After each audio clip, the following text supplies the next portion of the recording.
بسم اللہ الرحمن الرحیم۔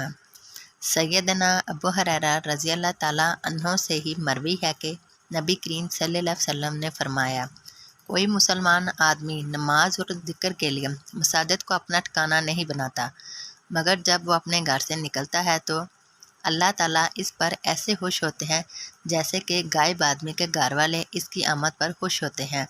حدیث نمبر 1327 مسند احمد۔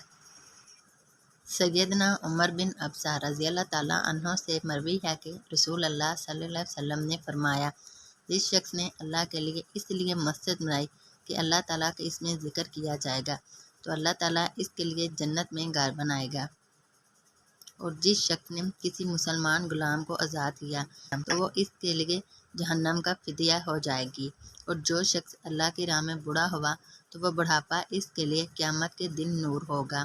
حدیث نمبر 1323 مسند احمد۔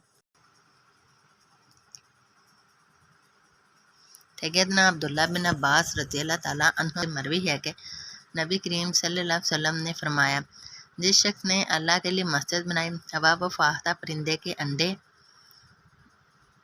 دینے کے لیے بیٹھنے والے گھونسلے جتنی کیوں نہ ہو، اللہ تعالیٰ اس کے لیے جنت میں گھر بنائے گا۔ حدیث نمبر 1322 مسند احمد۔